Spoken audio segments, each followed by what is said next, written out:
So I wanted to talk to you today about something that is quite a big part of my life at the moment, which is getting married. But more specifically, getting married at 21. We started dating in May of 2015. We got engaged in May of 2018, and now we're getting married in November of 2019, which is just in a few weeks.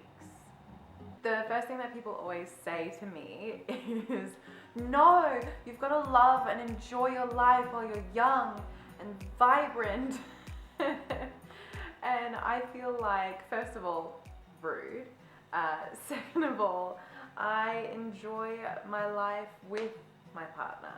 You know, people living their best life is different for every single person. You know, some people really enjoy eating. I am one of them. But what makes me feel even more fulfilled is going because eating. Anyway, is going out to eat with my partner or cooking at home with my partner. I love it a lot, and I do feel really good about it. People meet the person that they're meant to be with at different points in their life, or some never do and just chill, and they're really happy just to be themselves by themselves. I get satisfaction from being a couple. The other day, he bought me a bike, so we went bike riding. It's the first time I've really ridden a bike since I've been an adult, and I loved it so much. And we cycled along the river, and it was beautiful, and I want to do it again every day. And I find the idea that you can't enjoy life with your partner really wrong. You know, people are always talking as if marriage is where love and fun go to die, and that just isn't true. Some people have really bad experiences, and I do understand that. For me, what I've witnessed is actually a lot of really beautiful marriages.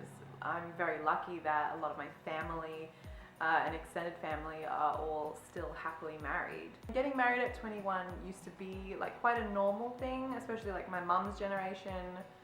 That was pretty standard. A lot of people did that and it was seen as normal. Now it's seen as really weird, like you're only getting married because you're pregnant, or you know, you're rushing into it, or oh, she must have forced him into it, which just, it's not true. Some people just love each other, and especially with us, we met when we were 17 in high school. Well, we met before that, but we started dating when we were 17, and it's been a really long time. It's been years and years, and you know, we've already got mixed finances, we have shared bank accounts, we rent a place together, we have a cat. You know, getting married is just a next logical step for us. And no matter what, people are going to be rude to you, no matter what age you're getting married. You know, especially like if you're getting married at 30, they're going to say you're too old. If you're getting married at 20, they're going to say, oh, you're too young. Either way, you are who you are, and you're with who you're with, and you just got to live your life. And people are going to make it difficult for you, but just go along for the ride. One thing that I learned more recently was not to always take people's advice. And it sounds kind of harsh, but it's like, more specifically, don't take advice from people who you don't want the results that they have in that particular area. So if someone has a really bad marriage, maybe don't take their advice for how to be in a good marriage, because you will emulate the results that they have. And that's definitely not to say that everyone doesn't have their own wisdom and their own piece to give. Most people, when they hear wedding, they hear expensive. And that's definitely true a lot of the time, but there are lots of different ways, especially being young, that you should consider making it a little bit more affordable. Often when you're young, you know, for us, we're 21 years old, trying to have a wedding can be really expensive. Often people don't have their careers set up, they don't have like a business that's really profitable, and sometimes it means all sorts of things that they didn't think about. There are actually a lot of things you can do to make a wedding much more affordable. The first thing I'd say that you have to do is have a conversation about financial support expectations with your family. In some cultures, it's quite normal for the wife's family to pay for the whole wedding. In other cultures, it's expected the husband's family is going to pay for everything, and both or neither could happen in some situations. So it's important really, really early on to have a discussion about what you can expect as far as financial help so that you don't get disappointed down the line. DIY is your best friend. A lot of the time, wedding decorations or just event decorations in general are really expensive, and to fill up a whole room with them, it's just a lot of stuff. One thing that we decided to do was hand make ourselves these tissue paper wisteria flowers. I saw them and I just fell in love with them and I wanted it, and I realized that buying it would be kind of ridiculous. It's a lot of money for something that I could probably do myself. One thing is to have like a busy bee where you and a bunch of friends or family get together to watch a bunch of movies, eat a bunch of food, and make your DIY decorations. So in a couple weeks time, that's what my family and friends are doing. We're sitting down and we're going to make a bunch of tissue paper wisteria flowers. If you know people that bake, do photography, do flowers, all of that can save you so much. You can just make a playlist of all the stuff you love, and then you can have whatever music you want. You don't have to hire a band or buy a bunch of music. And obviously my music taste is not very good. Apparently everyone thinks that it's not good for parties. He's dealt with the music playlist for me. Looking around for non-wedding specific rental items and venues. So when you add the word wedding to anything, they add so many zeros to the price tag, because they can. Because most people think, oh, it's your wedding, it's only gonna happen once, I can splurge. But when you say that for every single thing, it gets expensive really quickly. So just looking for event hire things can change that drastically. And it'll open you up to all sorts of different things that you didn't even think of because you were just looking for wedding stuff. Another important thing to do really early on is set a budget. First, prioritize what's really important to you. What have you always dreamed of? Your ring that you're gonna wear every day for the rest of your life, or that princess dress you've been thinking of forever, or something that was really, like my partner thought was really important was the food. He was like, oh, I just want it to be good food.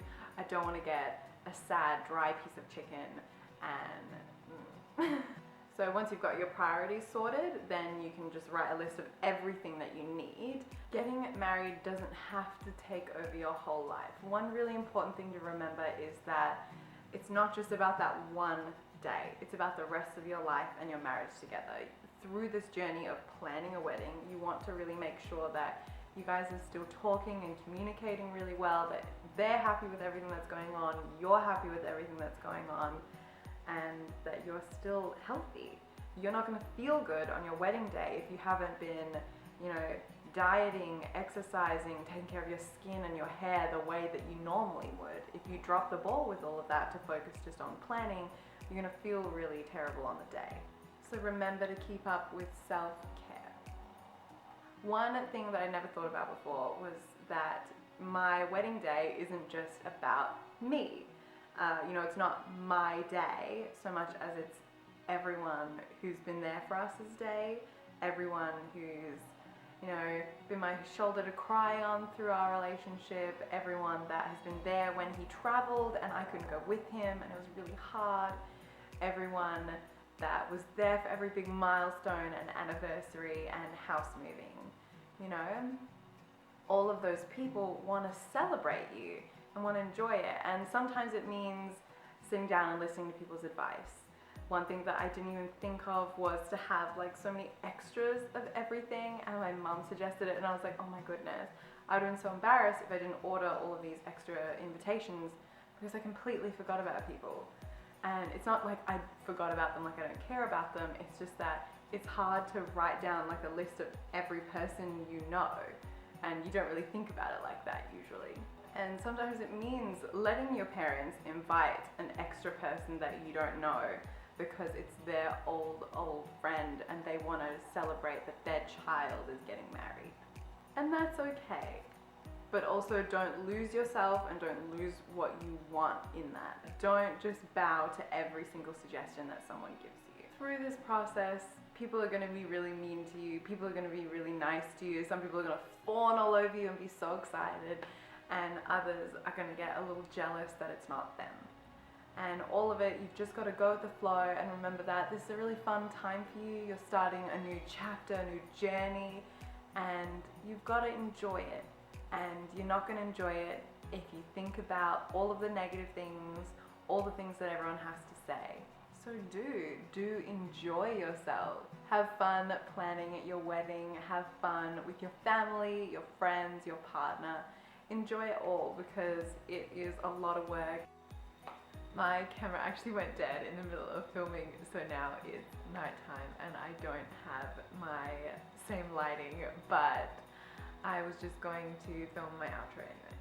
And I've got my little cat with me, a little fatty cat. It's funny how cats don't know how to look at a camera. But that's all I really had to say about this topic. And I just hope that if you are getting married young or whenever, you just remember that it's meant to be fun.